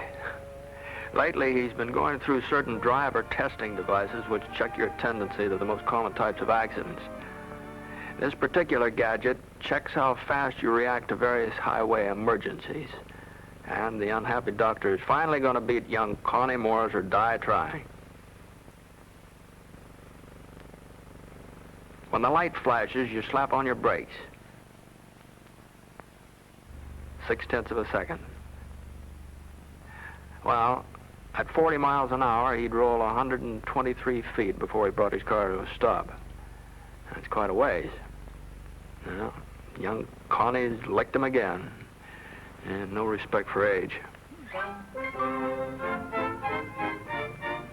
Failure to concentrate. And nothing but concentration will help a driver who has what's called tunnel vision, the kind of eyes that see only straight ahead, blind to what may be coming from either side. Speeding and lane changing. In today's razzle-dazzle traffic, you've got to judge right down to a hair how fast cars are coming at you and just how far they are away. So the idea here is to pull the 2 model cars exactly even with each other. And it's the poor downtrodden doctor's last chance to win.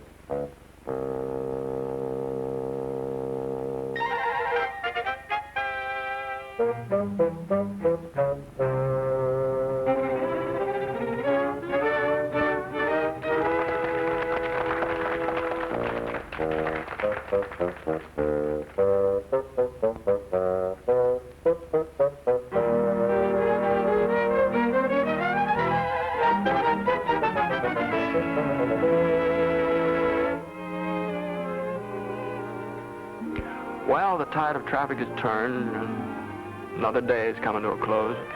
And it did turn out nice for everybody, just as we expected. Peggy Sheridan's got her job, Dr. Marks got an education, Dutch Shelby got his lumber contract, Joe Crowley got paid, Buddy McCall got to kiss Betty Bates behind the grandstand. Very successful day. They're all driving along toward home now. Most of them taking a chance on an occasional minor violation, as usual. And most of them getting away with it, also as usual. Can't tell. Take enough chances and you may gain as much as 15, 20 seconds on the homeward trip.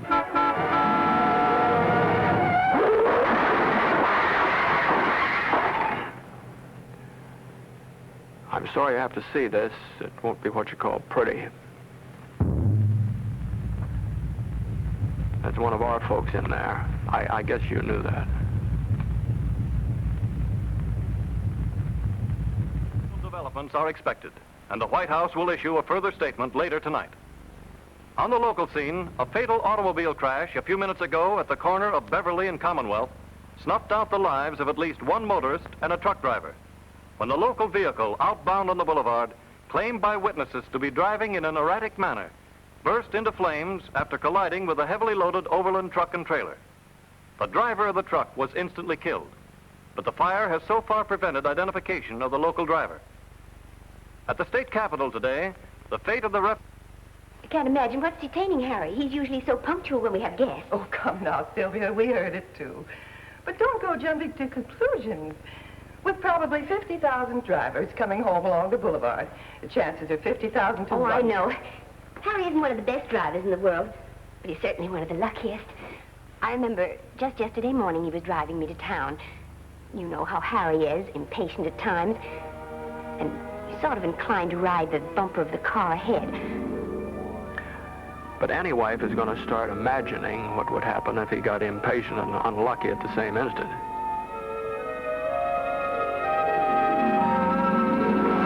As I said, that was too much for John.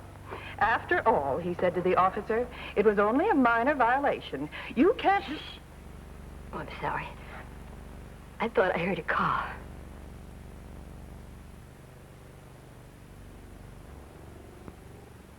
Where's Mommy? Mommy's Magda! Billy, don't say such things. Mama's all right. She's always all right. But all right isn't what she's picturing in her anxious young mind. You know, I feel bad enough for the drivers who smash themselves up, but I feel a lot worse for the folks that are left at home, waiting and worrying. I'm hungry. Where's Mommy?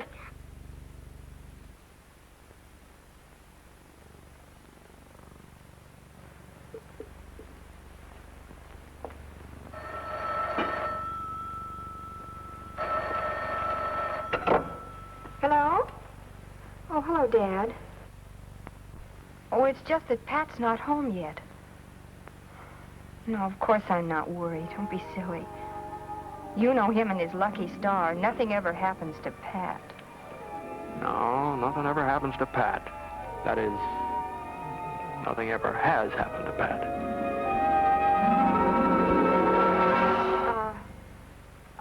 I'll have to call you back later. Something's burning on the stove.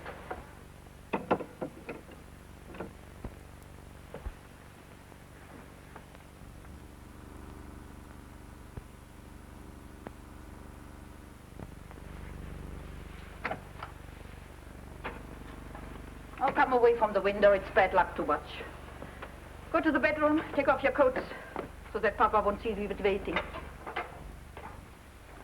Papa wants to have us a swell ride, so he's getting his car fixed. That's all. You remember, she asked him just this morning to get the brakes fixed. But what if he didn't take the time? When you hear the tone, the time will be exactly 7:32 1/2. Thought my watch might be a little fast. Don't know what gave me the idea. Molly, you don't suppose I was a little too harsh with him this morning, do you? Oh, no, of course not, Tom. It's just that he's at that irresponsible age. Anyway, he was going to take Betty to the Belmar game after school today, remember? Mm-hmm. Hey, he's got to get rid of that gasoline pogo stick. It isn't safe. It should be safe. He's young and smart. Of course, there are other drivers on the same road, not so young and smart. Hello, Mother. Hi, Pop. Isn't dinner ready yet? Oh, Buddy. Pop, what's the matter? You look like you've seen a ghost. Buddy, you've got to get rid of that car. You've had your mother scared half to death. What's the matter with my car? Don't blame me for being late. I hit 70 on the way home. Blame that dopey old driver that crawled over in front of me without looking. Say, how about a little dinner? I'm hungry.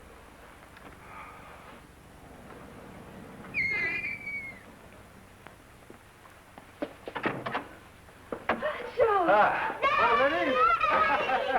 go get your hat and coat. You got the brake fixed today? Why? She stopped fine with the emergency. I get her fixed sometime. So, we got the picnic like I promised. Yeah, get the milk from the ice cream. Oh, evening, folks. Oh, Harry. Oh, Ida. Hello, Harry. Evening, George. Sorry to hold up the schedule this way, but... Are you all right, dear? Well, of course I'm all right. No, thanks to the kind of drivers we've got in this town. You know, I've said it for years. What are you hanging on to me for, Sylvia? 90% of them, you know, have no right to be alive. Going like maniacs, cutting across traffic, gawking away from the road, jumping lanes, running stop signs. And, following too close? Huh? Okay, following too close. And what do they say when they get a ticket? It was only a minor violation. Well, believe you me, the only difference between a minor violation and sudden death is 1/10 of a second and God's providence. Anyone here see this accident happen? I saw it. All right, sir, may I have your name? Edward J. Smith. Will you follow me over here, please, sir? I'd be glad to. The books all say we learn by experience. Well, sometimes I wonder. Young Buddy McCall, for example. Joe Krolik. Both of them brushed hands with death today. Neither of them seemed to learn anything. They'll drive the same way tomorrow, take the same chances. Maybe they'll even keep on being lucky, maybe for quite a while. Like I said, it makes you wonder. We may have to call you, but I certainly hope you do. It's nothing short of murder to drive an automobile like that. Yeah, you'd think so, but until somebody got in the way, it was nothing but a minor violation. The driver picked the wrong time, that's all. 61T, 61T, correction on your last call. Should be 1056 North Cedar for notice on accident victim. Hey, that's right up near me, just south of Hillsdale, one of them courts. I'm nearly out of my head, Daddy. It's his bowling night, and he's always early. I just know something's happened to him. Isn't there anything you can do?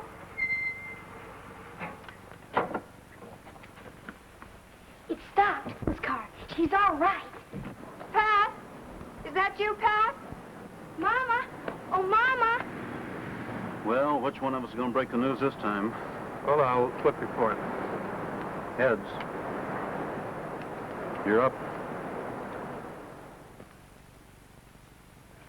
All right. And send a man up from welfare to look over the papers and property. No, not much. Seems to be no surviving relatives. The father is dead. Better send out a plain car with a police matron. Oh, and ask the lieutenant to see if St. Mary's will take them in for the night until there's a formal commitment. But, darling, I thought you were dead. What made you so late? Oh, one of those badge-happy cops hung a ticket on me. Even so, I made it all the way out in 21 minutes. Made every light. If you're not too legal about a couple of yellows. Oh, now, don't worry about the ticket, baby. $3 will cover it. It was only a minor violation. It was only a minor violation.